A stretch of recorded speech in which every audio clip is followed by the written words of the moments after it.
তুরস্কের প্রাচীন ও বিশাল এক শহর ইফেসাসে অবস্থিত আর্তেমিস মন্দির। এই বিরাট স্থাপত্যটি তৎকালীন লিডিয়ার সম্রাট ক্রোয়েসাস নির্মাণ করেন। জায়গাটি মূলত বন্যায় বিধ্বস্ত হওয়া একটি জমি ছিল। আর্তেমিস বিশ্বের প্রথম মার্বেলের তৈরি মন্দির। সপ্তাশ্চর্যের অন্তর্ভুক্ত মন্দিরটির ব্যাপারে একটি অদ্ভুত বিষয় হল এটি গত 10 শতকে 7 বার বিভিন্ন কারণে বিধ্বস্ত হয়। তুরস্কের এই মন্দির তৈরি করা হয় দেবী আর্তেমিসের জন্য। ইফেসাসের পূর্ব উপকূলীয় অঞ্চলে খ্রিস্টপূর্ব 8ম শতকে গ্রিকদের বসতি ছিল, যার কারণে আশেপাশের লোকজন এই দেবীর প্রতি বিশ্বাসী হতে থাকে। ইফেসাসের তার পার্শ্ববর্তী দেশ লিডিয়ার সাথে কখনো ভালো কখনো বা খারাপ সম্পর্ক ছিল, তবে তাদের মধ্যে সাদৃশ্যের বাঁধন ছিল সংস্কৃতির দিক দিয়ে। এরই তরুণ লিডিয়ার সম্রাট ক্রোয়েসাস যখন ইফেসাস জয় করে নেন, তখন তিনি নতুন করে দেবী আর্তেমিসকে উৎসর্গ করার জন্য মন্দিরের আরও কিছু ভবন নির্মাণের আদেশ দেন। গ্রিক ইতিহাসবিদ হেরাডোটাসের মতে ক্রোয়েসাস শুধুমাত্র কিছু স্তম্ভ দান করেছেন।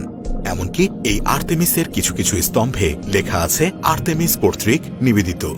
ভাগ্যের পরিহাসে স্থাপত্যটি কয়েকবার ধ্বংস হয়, আবার কয়েকবার নতুন করে গড়েও ওঠে। তবে ইফেসাসবাসীর আসলে সবচেয়ে আগে তৈরি মন্দিরটির প্রতি বেশি বিশ্বাস ছিল, যার কারণে তারা 1243 মিটার দড়ি দিয়ে পুরনো মন্দিরটি এবং শহরটির মধ্যে একটি সংযোগ স্থাপন করে।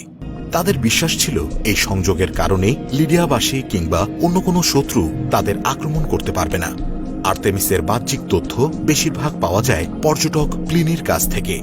তিনি তার 7 wonders of the ancient world বইটিতে আর্তেমিস মন্দির ও আরও বাকি 6টি আশ্চর্যের বিবরণ দেন। প্লিনি দ্য এল্ডারের তথ্য মোতাবেক মন্দিরটির দৈর্ঘ্য 377 ফুট এবং প্রস্থ 225 ফুট। এটি খ্রিস্টপূর্ব 5ম শতকে তৈরি এথেন্সের পার্থেনন থেকেও বড়। আর্তেমিস দেখতে অনেকটা ফুটবল খেলার মাঠের মতো এবং প্রায় পুরোটা মার্বেলের তৈরি। মন্দিরটিতে 127টি স্তম্ভ রয়েছে, যেগুলোর প্রত্যেকটি 60 ফুট লম্বা। আর্তেমিসের ভেতরে রয়েছে সুন্দর সুন্দর চিত্রশিল্প। বিখ্যাত গ্রিক ভাস্করদের তৈরি অসাধারণ ভাস্কর্য, চিত্র এবং স্বর্ণ ও রূপা দিয়ে সজ্জিত স্তম্ভসমূহ দিয়ে ভরা সমগ্র মন্দিরটি। এর বহির্ভাগের স্তম্ভগুলোতে গ্রিক পুরাণের চরিত্রগুলো চিত্রিত রয়েছে। আর্তেমিস মূলত জলাভূমি বিশিষ্ট জায়গায় অবস্থিত এবং ভৌগোলিক অবস্থানের পরিপ্রেক্ষিতে সেখানে ভূমিকম্প হওয়ার সম্ভাবনা অনেক কম। তবুও 262 খ্রিস্টাব্দে রহস্যজনকভাবে এখানে ভূমিকম্প হয়। অনবরত খ্রিস্টান ধর্মের প্রসারের কারণে ইফেসাসে আর্তেমিস দেবীর প্রতি বিশ্বাস কমে যায় এবং এরই ভাবধারায় 268 সালে কিছু বর্বর ব্যক্তি পুড়িয়ে দেয় এই স্থাপত্য। 391 খ্রিস্টাব্দে রোমান সম্রাট থিওডোসিয়াস আর্তেমিস পুরোপুরি বন্ধ করে দেন, যখন তিনি খ্রিস্টানকে রাষ্ট্রীয় ধর্ম হিসেবে ঘোষণা করেন।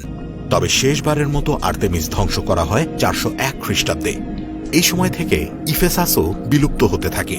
অর্থনৈতিক অবস্থা শোচনীয় হয়ে পড়ে এবং সেখানে জীবিকা নির্বাহ করা কষ্টসাধ্য হয়ে যায়। পরিত্যক্ত এই স্থান থেকে অনেক কিছু চুরি হয়ে যায়, নষ্ট হয়ে যায় কিংবা মাটি চাপা পড়ে। 1869 সালে প্রথমবারের মতো জন টার্টলউড আর্তেমিসের অস্তিত্ব খুঁজে পান। ধর্মীয়, সাংস্কৃতিক কিংবা সামাজিক সকল প্রেক্ষাপট থেকে আর্তেমিস ইফেসাস শহরের জন্য অত্যন্ত গুরুত্বপূর্ণ একটি অংশ ছিল। শত শত বছর আগের রহস্য ঘেরা আর্তেমিসের অনেক কিছু অজানা রয়ে গেলেও অন্তত এর অবস্থান নিয়ে কোনো রহস্য নেই। Subscribe now and press the bell icon. Never miss an update.